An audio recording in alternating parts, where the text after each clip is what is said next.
Assalamualaikum warahmatullahi wabarakatuh.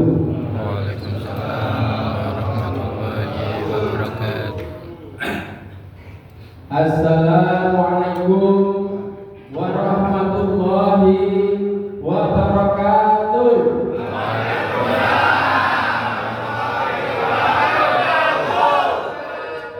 Sekali lagi lah ya, dijawabnya keras biar kelihatan nggak masuk. Assalamualaikum warahmatullahi wabarakatuh.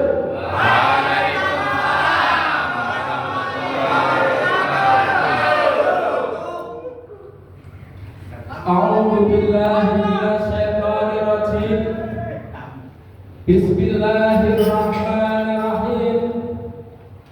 Alhamdulillahilladzi an'amana bi ni'mati imani wal islam wa nusalli wa nusallimu ala khairil anam. Ashhadu an la ilaha illallah wa ashhadu anna Muhammadan abduhu wa rasuluh la nabiyya wa rasulah ba'dah. Allahumma sholli ala sayyidina Muhammad wa ala alihi wa sahbihi wa barik wa sallim tasliman katsiran. Qala Allahu fil Qur'anil 'azim. A'udzu billahi minasyaitonir rajim. Bismillahirrahmanirrahim. Laqad kana lakum fi Rasulillahi uswatun hasanah liman kana yarjullaha wal yawmal akhir wa dzakarallaha katsiran. Wa qala Nabi sallallahu alaihi wasallam, innama bu'istu li utamima makarimal akhlaq. Shadaqallahul azim wa shadaqar rasul. Hadirin para alim, para sesepuh menyesepuh yang kami taati, kepada segenap ketakmiran yang kami hormati, kepada seluruh pimpinan instansi yang industri atau yang mewakilinya, yang tidak bisa kami sebut namanya satu persatu yang kami hormati, kepada seluruh panitia peringatan Hari Besar Islam yang kami banggakan, kepada bapak-bapak, ibu-ibu, hadirin wal hadirat yang selalu dirahmati oleh Allah Subhanahu wa taala.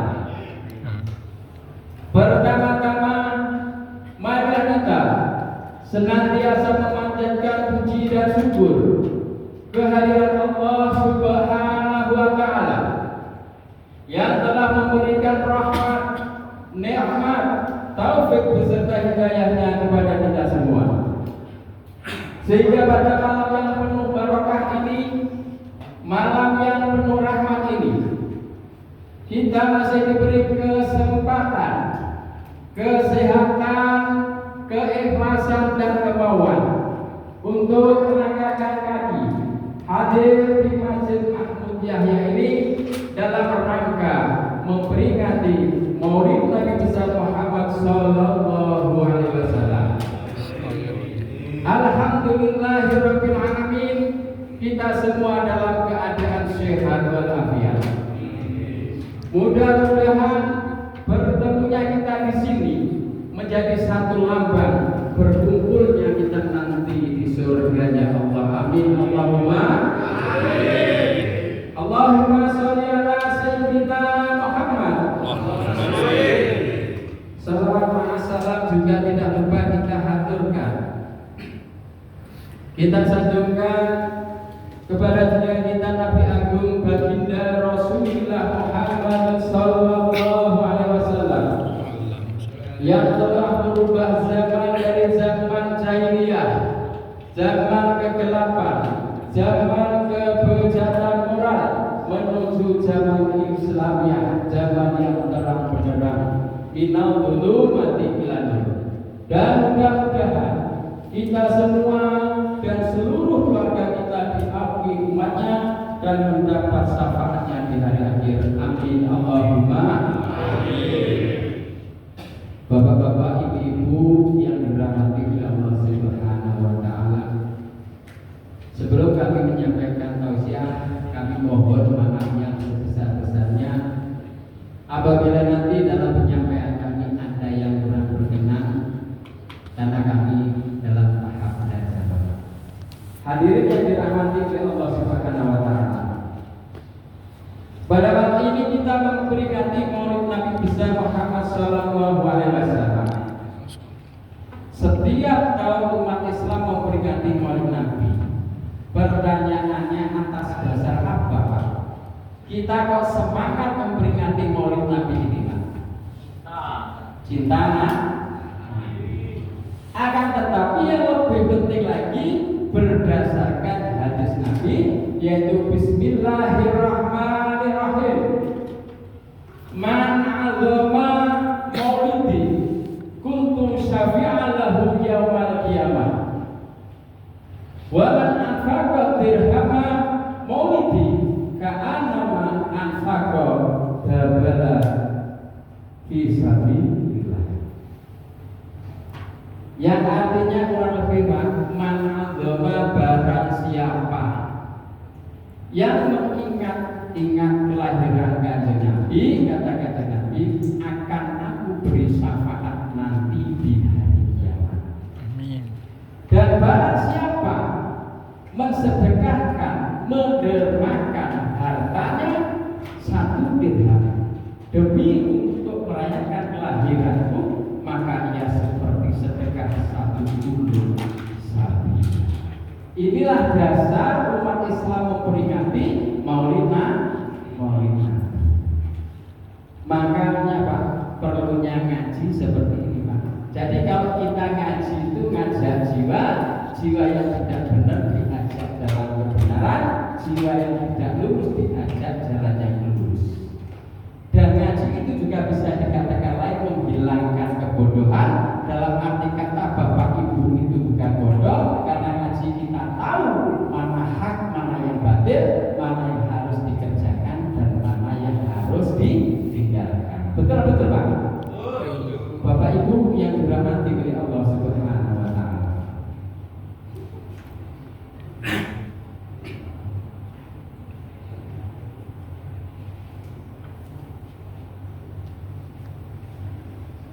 Akan tetapi kita kalau ingin mendapatkan syafaat atau pertolongan dari baginda Rasulullah Muhammad SAW, tidak hanya memperingati Maulid Nabi hanya sekali-sekali.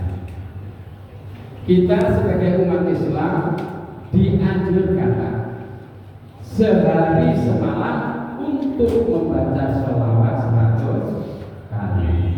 Kira-kira ini sudah dilaksanakan apa belum Pak? Kalau dangdutan tiap hari Pak? Ini dangdut jalan, sholawat istiqomah, jangan dangdut saja. Jadi ada keseimbangan. Karena apa?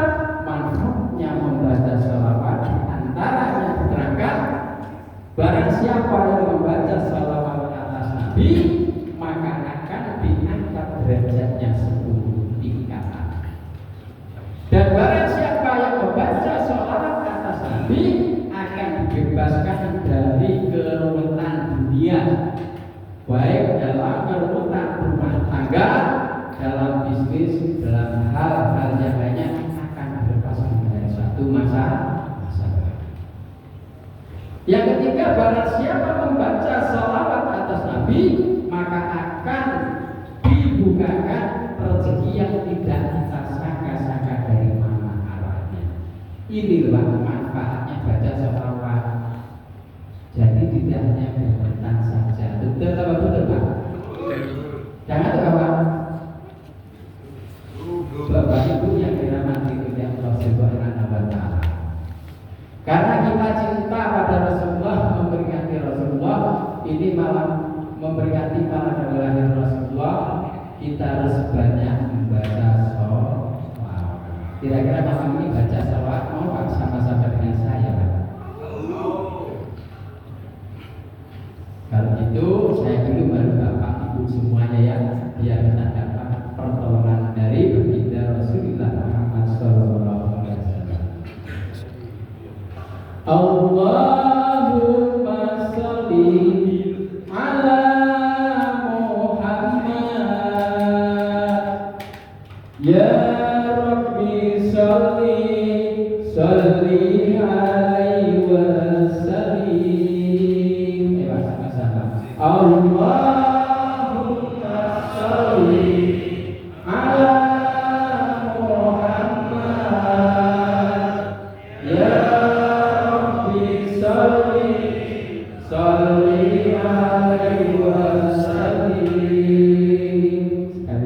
Allahumma sholli ala Muhammad ya Rabbi sholli alaihi wasallim. Bila ingin berjumpa Nabi di hari kiamat, basahi bibirmu dengan sholawat. Bila ingin selamat nanti dapat syafaat, teguhkan cintamu kepada Nabi Muhammad. Jangan ragu, jangan tunggu waktu, istiqomahlah bersolawat kepadanya. Jangan malu-malu karena dosamu, Rasulullah sangat mencintai umatnya. Allahumma sholli ala Muhammad ya Rabbi sholli alaihi wasallim. Allahumma sholli ala Muhammad ya Rabbi sholli alaihi wasallim. Allahumma sholli ala Muhammad. Bapak Ibu yang dirahmati oleh Allah Subhanahu wa taala, diterangkan ada satu cerita bahwasanya suatu ketika baginda Rasulullah Muhammad Sallallahu Alaihi Wasallam berjalan di perkebunan bersama Khalifah Umar bin Khattab. Suatu ketika didatangi oleh seekor buaya, dan baginda Rasulullah Muhammad Sallallahu Alaihi Wasallam mengucapkan Assalamualaikum ya Rasulullah. Kata Rasulullah, Waalaikumsalam ya Rasulullah. Ada apa kamu menghampiri saya, Mbak? Kata aku. Tahu apa? Tahu? Tawaf. Nah, kata Rasulullah, ya Rasulullah, kami bangsa Mbak ingin mengundang Rasulullah ke tempat kami. Sudilah kiranya Rasulullah datang ke tempat kami. Setelah itu baginda Rasulullah Sallallahu Alaihi Wasallam mendatangi undangan kami. Ketika datang di sana, baginda Rasulullah Sallallahu Alaihi Wasallam ini bertanya, wahai Mbak, aku mau bertanya kepadamu. Baik ya Rasulullah. Apa ya Rasulullah? Kenapa? Ketika kamu menghisap sari mati bunga itu pahit, akan tetapi setelah jadi madu kok manis. Kata Rasulullah, ya Rasulullah, ketika kami bangsa lebay menghisap madu dan mau kami simpan di dalam adanya, Allah memerintahkan kami untuk membaca sholawat atasmu ya Rasulullah, sehingga menjadi madu rasanya manis. Kisah ini bisa untuk inspirasi kita, Pak. untuk menyemangati kita, mengingatkan kita bahwasanya betapa dahsyatnya sholawat. Membaca sholawat aja yang baik bersama juga. Inilah dahsyatnya sholawat. Makanya untuk abang-abang yang jombloan-jomblowati, perbanyaklah membaca sholawat. Sering baca sholawat. Agar apa? Biar tidak komodo managada orang cuek kayak baca kopi jadi jomblo aja sampai jualan sampai cuek orang payu. Ini baca sholawat Pak Mas, apa kabar ini ya? Jadi baca sholawat. Hadirin yang dirahmati oleh Allah Subhanahu wa Ta'ala. Yang kedua, kita memperingati Maulid Nabi ini, yaitu tujuannya untuk mengingat-ingat kembali sejarah yang lalu. Kira-kira apa sejarah apa Pak? Yaitu sejarah zaman sebelum baginda Rasulullah Sallallahu Alaihi Wasallam lahir, terjadilah zaman yang dinamakan zaman jahiliyah, zaman ke-8 kebajikan moral, di mana pada zaman itu yang kuat menindas yang lemah, yang kaya menindas yang miskin. Bahkan kaum wanita hanya dijadikan budak nafsu, kaum wanita hina-hina. Waktu zaman itu kalau ada seorang istri melahirkan anak perempuan langsung dibunuh pakai itu. Karena apa? Menurut pendapatnya itu wanita hanya bikin masalah. Ada yang punya suami, istrinya gemoy, ditukarkan yang putih lampu, tinggi langsing, boleh. Tidak apa zaman itu. Namanya apa? Itu. Dan yang punya istri gemoy, ini yang tidak boleh ditukarkan bisa pada zaman itu. Karena apa? Wanita tidak ada berbeda. Manusia semua tidak bermoral. Nah, sejarah ini diberikan itu apa? Kita berikan pengetahuan kepada anak cucu kita, kepada seluruh umat Islam agar supaya menjaga jangan sampai zaman jahiliyah, yaitu 1543 tahun yang lalu itu jangan sampai timbul pada zaman modern. Ini anak kita tahu supaya menjaga zaman jahiliyah itu siapa? Makanya dengan carut marutnya zaman itu Allah mengutus baginda Rasulullah SAW turun di muka bumi, yaitu dengan perintahnya di Al-Quran surat Al-Anbiya ayat 107, Bismillahirrahmanirrahim, wa ma arsalnaka illa rahmatan lil alamin. Tidak aku utus engkau Muhammad kecuali untuk rahmat semua alam. Bukan rahmatan yang Islami, Pak. Rahmat untuk semua alam. Akhirnya apa? Baginda Rasulullah SAW lahir di muka bumi ini pada tanggal 12 Rabiul Awal tahunnya tahun apa tahun gajah Tuhan? Tahunnya besar atau apa? Kita harus tahu, Pak. Kita umat Islam harus tahu sejarah, mencintai sejarah. Kalau kita tidak mencintai sejarah, lambat laun bukan sejarahnya yang hilang, Islam pun akan tenggelam. Perlu diketahui bahwasanya saudara kita yang non muslim sekarang ini banyak yang mencari kebenaran di Islam, bukan yang mencari kebenaran, Pak, mencari kebenaran di Islam. Makanya sejarah Islam dikulik, dibaca. Kalau kita orang Islam sendiri kita tidak cinta dengan sejarah bagaimana? Malu apa malu? Ini tahun gajah di mana waktu lahirnya baginda Rasulullah SAW lahir di muka bumi ini, yaitu ada satu pasukan tentara gajah yang dipimpin oleh Raja Abraham mau menghancurkan kota Mekah.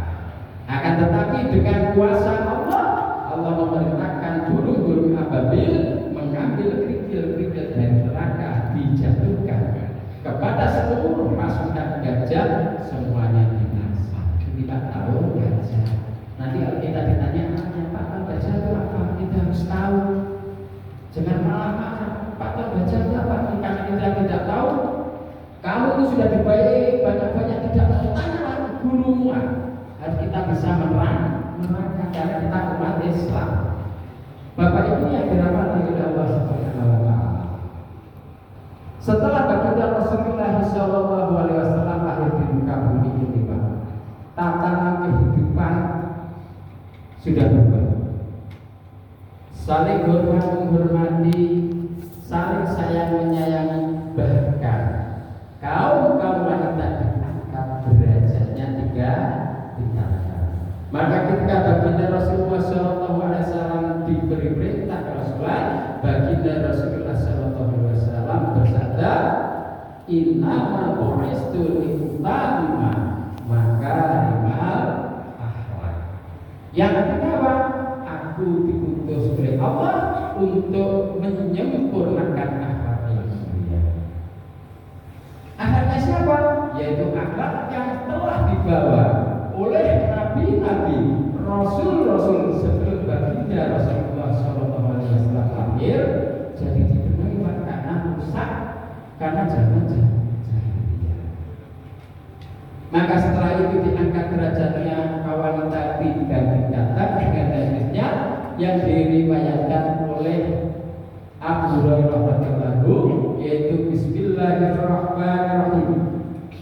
Ngan Abi Hurairah radhiyallahu anhu, qala ja'a rajulun ila Rasulillah sallallahu alaihi wasallam, ya Rasulullah, man ahabba bi husni sahabati.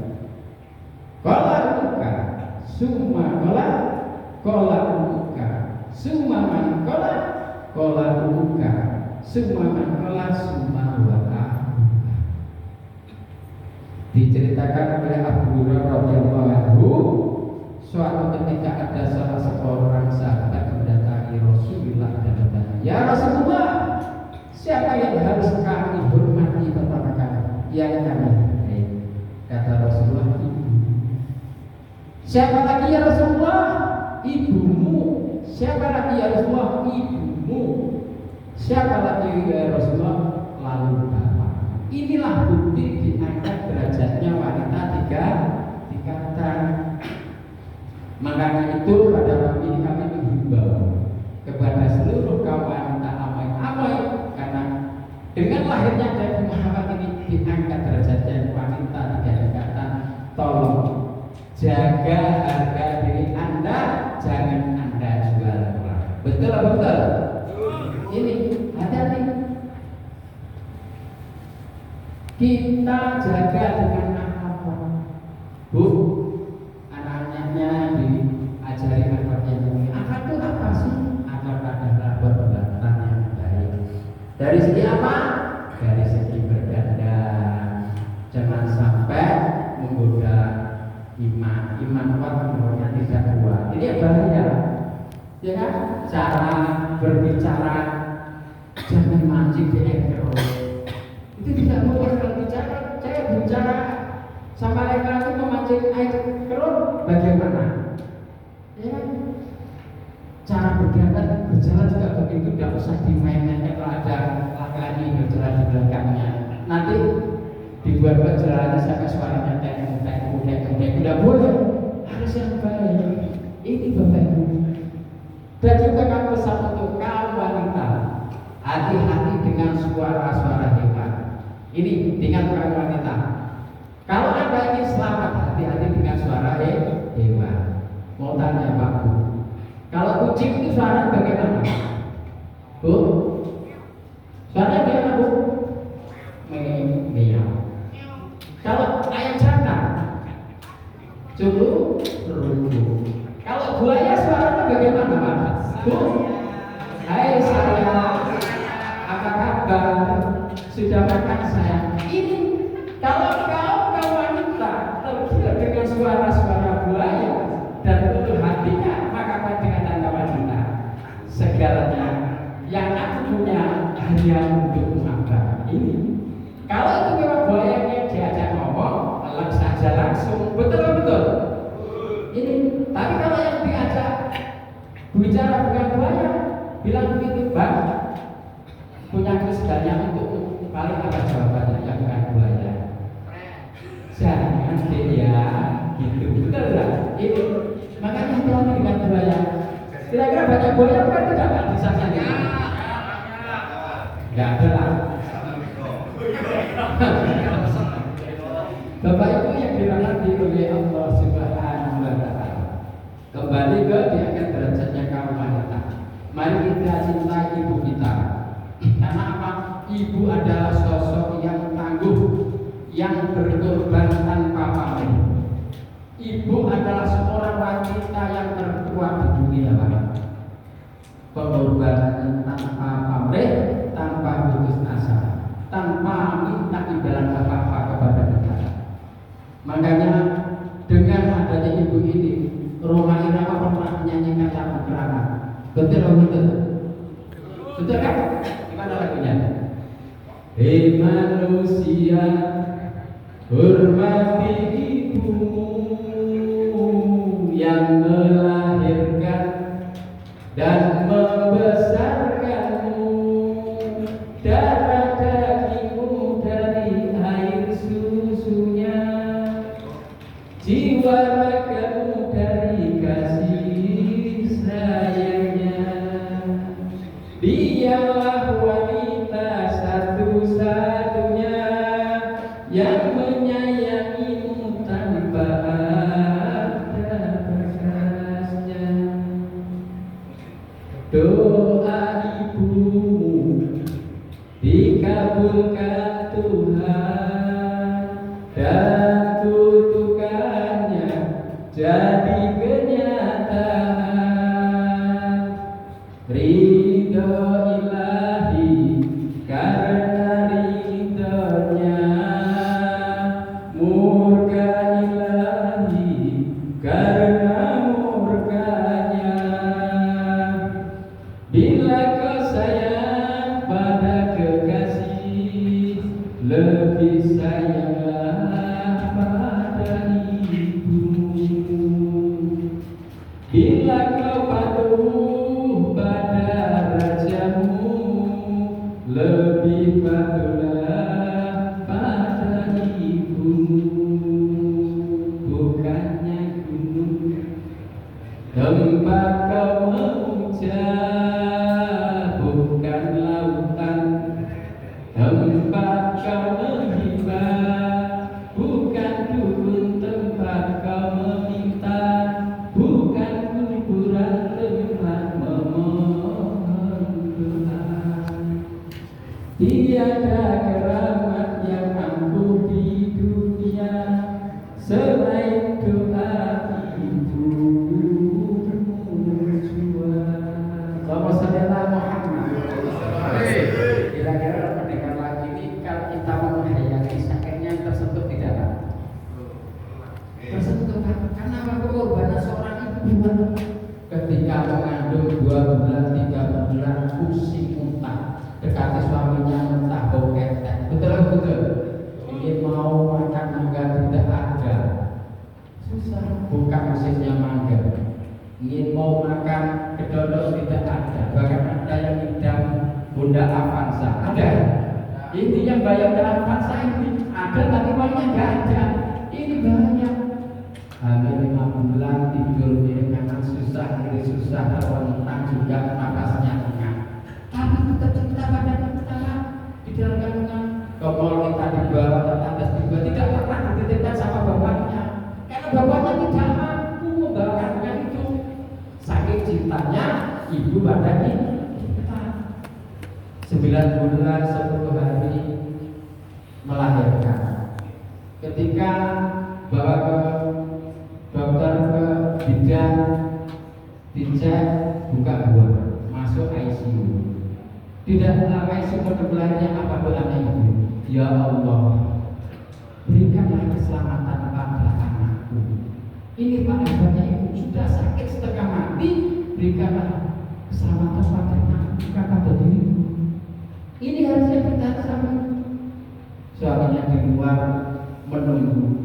Kalau suaminya sehat badannya, panas pikirannya, cari sholat berkah. Ya Allah, tolong berikanlah keselamatan untuk istri dan anakku. Betul betul. Tapi kalau suaminya nggak waras bukan itu pasang saya putar lagu bojoku sesuk tak silihe, itu bahaya itu. Bahaya Kak. Nggak bahaya Pak. Ini Bapak Ibu yang dirahmati oleh Allah Subhanahu wa taala. Perjuangan itu makanya menuju pada malam ini. Ayo kita doakan ibu kita Pak yang sudah meninggal, kita doakan. Kalau malam Jumat di sini ada acara tahlil terbuka ini bukan untuk orang-orang takbiran saja, masjid ini untuk semua karyawan-karyawan kita saja industri. Ayo kita semangat di masjid ini malam Jumat kita berdoa mendoakan kedua orang tua kita. Kalau itu kita sudah meninggal kita doakan mudah-mudahan ditempatkan tempat yang baik daripada di dunia. Tapi kalau sudah belum meninggal, mudah-mudahan diberi kesehatan, keselamatan, kekuatan iman dan Islam ini. Untuk itu mari kita baca Al-Fatihah untuk kedua orang tua kita. Al-Fatihah. Iya.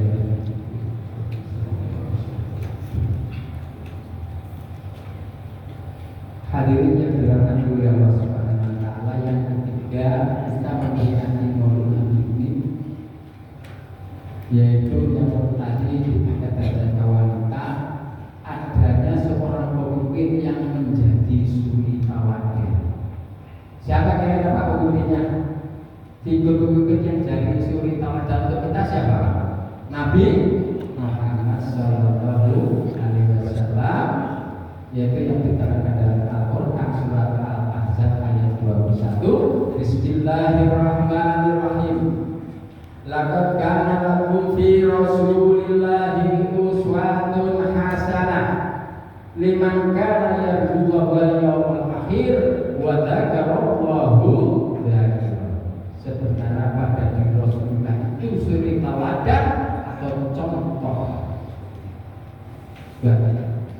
yang ingin kehidupan di akhirat dan banyak menyebut nama Allah. Ini bagi Rasulullah contoh kita jadi pemimpin. Jadi kalau jadi pemimpin kita figurnya bagi Rasulullah Sallallahu Alaihi Wasallam. Dan pemimpin itu ada dua kategori. Yang pertama adalah pemimpin dalam rumah tangga. Jadi bapak-bapak dan calon-calon bapak harus tahu bagaimana jadi pemimpin rumah tangga. Harus bisa menjadi contoh untuk keluarga. Kalau ingin anaknya soleh, bapaknya harus soleh. Kalau mengharap anaknya soleh tapi bapaknya tidak soleh, bagaimana? Bisa tidak? Harus soleh. Itu harus soleh. Jangan sampai ingin anaknya soleh tapi bapaknya tidak soleh. Itu. Jadi kalau orang tuanya soleh, anak itu hanya diarahkan dalam kebaikan. Dan jangan sekali-kali diberi makan dari hasil yang tidak bagus, yang haram, korupsi dan lain sebagainya. Bapak Ibu tahu sendiri hasilnya tidak bagus. Itu yang pertama. Yang kedua, seorang pemimpin skala luas, yaitu pemimpin dalam satu instansi. Ini harus punya ilmunya pemimpin. Bagaimana ilmunya pemimpin?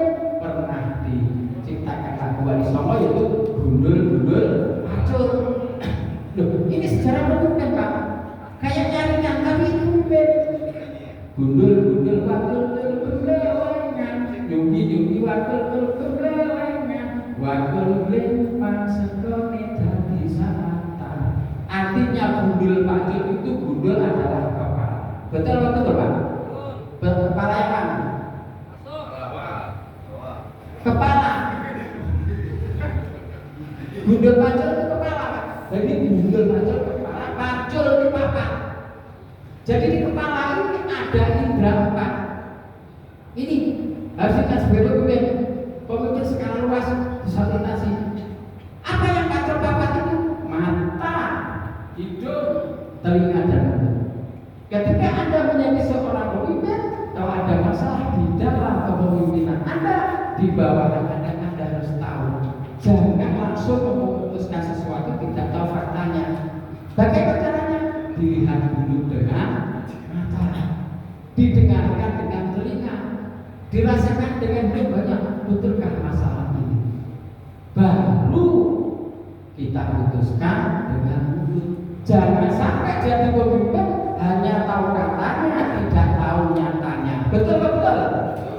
Ini bahaya kalau hanya tahu katanya, tidak tahu nyatanya. Karena makanya waktu lipat, apa sih waktu itu tipatnya nasi di atas kepala? Kalau kita kembali akhirnya tumpah, kalau tumpah masih tidak bisa dimakan, artinya itu amanah. Jadi Anda jadi pemimpin itu mengemban amanah. Kalau Anda tidak benar, maka tanggung jawab Anda nanti di akhirat. Fa may ya'mal mithqala dzarratin khairan yarah wa may ya'mal mithqala dzarratin syarran yarah. Perbuatan baik sekecil apapun akan diperhitungkan, perbuatan buruk sekecil apapun akan diperhitungkan. Ini hati-hati Pak jadi pemimpin. Memutuskan sesuatu harus dengan empat indera dipakai. Hadirin yang dirahmati oleh Allah Subhanahu wa taala. Karena sudah malam ya Pak. Lanjut apa? Selesai Pak? Sekarang nanti saya berdiri sudah dingin. Pokoknya ini yang dirahmati oleh Allah Subhanahu wa taala. Kesimpulannya, mari kita cintai sejarah Islam agar supaya sejarah Islam dan Islamnya tidak tenggelam. Dan marilah kita semua bersemangat menjaga jangan sampai zaman jahiliyah ini timbul di zaman modern.